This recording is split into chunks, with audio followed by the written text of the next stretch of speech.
F and Sharp presents How to Cut a Watermelon, plus making watermelon mousse. Yes, if your eye is catching it, I am working with a smaller watermelon for ease of operation, and I'm using the F and Sharp bread knife. This serrated knife has more versatility than just simply using it on bread.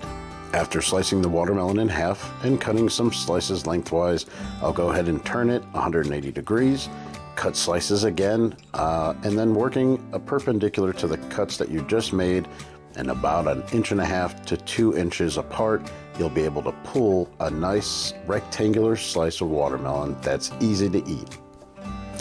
I'll show you a few different ways to cut up a watermelon. There's no right or wrong, just depends on whichever you like, maybe a certain preference.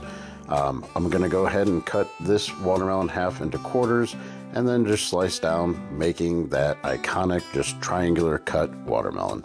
I'll show you yet another way to cut some watermelon.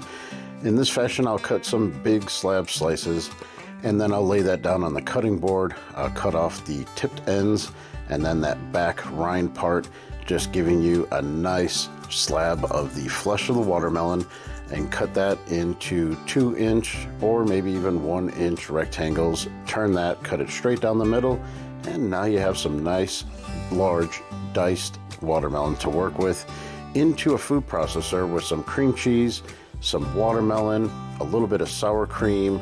You're going to add sweetener to your likeness, whether liquid, it could be just regular white granular sugar, and then pulse that up till it's nicely blended to add a little bit more pop of color, just a couple of drops of some red food coloring.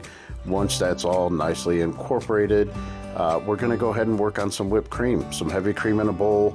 Whip it until you get some stiff peaks, add back in your watermelon mixture, fold that in gently, and then go ahead and cover it with some saran wrap, put it in the fridge, and after about 2 to 4 hours, you're ready to pipe it into some fancy glasses, serve it up to friends and family, and enjoy. Visit fandsharp.com.